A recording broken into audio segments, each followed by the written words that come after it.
आमचा पहिला ब्लॉग आहे. आम्ही स्लीपर बसने जातोय. याच्या पुढे काय काय घडेल आम्ही तुम्हाला नक्की कळू.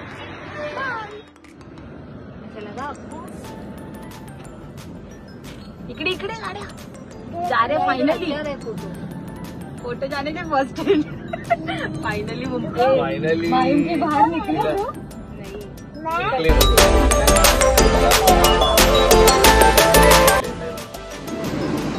रात्री 2:30च्या सुमारास आमची गाडी जेवायला थांबली. गाडी चालू झाली आहे पण अजून पण हे दोघं जागेवर आले.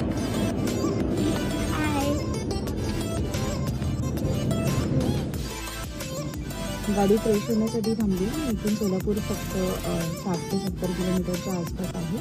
त्यानंतर आम्ही पोहोचणार अक्कलकोटला. पोहोचले आपण. दादरच्या पुढे आमची गाडी न जाणारी. आम्ही सोलापूरला येऊन पोहोचलो होतो. अक्कलकोट फक्त इथून 1 तासावरती होतं.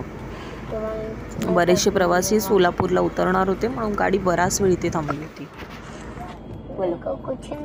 बोलो जल्दी बोलो. अभी हम कहाँ पे पहुंचे? हम फाइनली पहुंच गए हैं इन लोलों को लेके. ये इसको लेके अक्कलकोटला पोहोचलो आणि रूममध्ये गेलो. रूम इतका सुंदर होता की खिडकीमधूनच आम्हाला मंदिराचं दर्शन होत होतं. नंतर फ्रेश वगैरे होऊन आम्ही दर्शनासाठी निघालो. गर्दी फारशी नव्हती परंतु तिथल्या लोकांनी मात्र फार कल्लोळ करून ठेवला होता. लाईनीमध्ये उभे राहिलो. लाईनीमध्ये खूप मस्ती केली.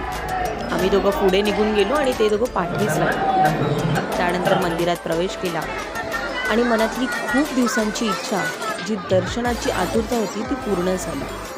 वातावरण इतकं छान होतं की त्याच्यामध्ये आम्ही लीन झालो होतो. आणि फक्त मंदिरच नाही तर मंदिराबाहेरचा परिसरही अगदी मंत्रमुग्ध करण्यासारखा होता. आणि त्यात भरीतभर म्हणजे आम्हाला पावसाची साथ. नवीन वर्षाची ही पहिली पावसाची झळक आम्ही अक्कलकोटमध्ये अनुभवली. दुपारी कडाक्याचं ऊन होतं. पायही खूप भाजत होते पण तरीसुद्धा आम्ही भरपूर फिरलो. खूप शॉपिंग केली. सर्वात महत्त्वाचं म्हणजे इथून प्रसाद घेतला आणि स्वामींचा एक सुंदर फोटो घेतला जो आम्हाला आमच्या घरी लावायचा होता. पळतायत ग बिचाऱ्या. त्यांना पण नाही माहित होतं आता अचानक पाऊस येईल.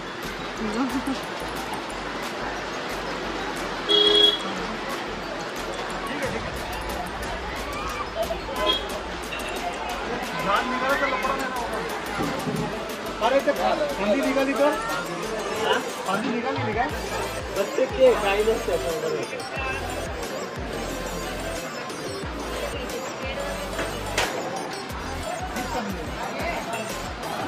एकदम मूर्ती चांगली आहे.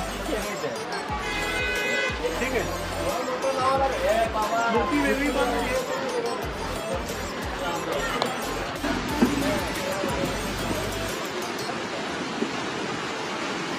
पावसामुळे खूप लोकांची तारांबळ उडाली होती.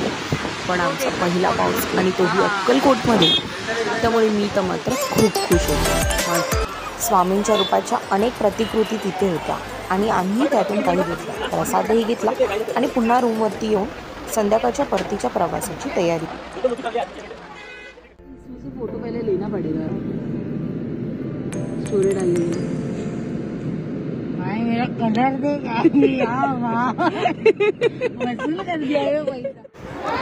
स्वामींच्या आशीर्वादाने आमचं दर्शन खूप सुखरूप झालं. खूप महिन्यांची मनामध्ये इच्छा होती की आम्हाला दर्शन घ्यायचं आहे, त्यांचा आशीर्वाद घ्यायचा आहे, पण जाणं काही होतच नव्हतं.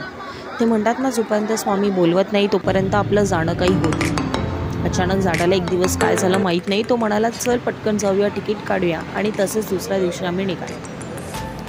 दर्शनही खूप छान झालं. अगदी 2च दिवसाचा हा प्रवास, पण आठवणी आयुष्यभराच्या. तिघांनीही खूप मजा केली. गाडीमध्ये जातानाही येतानाही. मी मात्र माझी झोप पूर्ण केली, पण यांची झोप अर्धवट राहिली. काय करणार, रात्रीचे कावळे जे आहेत हे. पण ठीक आहे, हा, तर तुझे बोला मजा ना, मात्र सोजा. खूप आली. तुम्हीही नक्की जा, फक्त मजा करण्यासाठी पूर्ण नाही, स्विच ऑफ होईपर्यंत स्वामींचा तो आशीर्वाद माणूस घेण्यासाठी. श्री स्वामी समर्थ.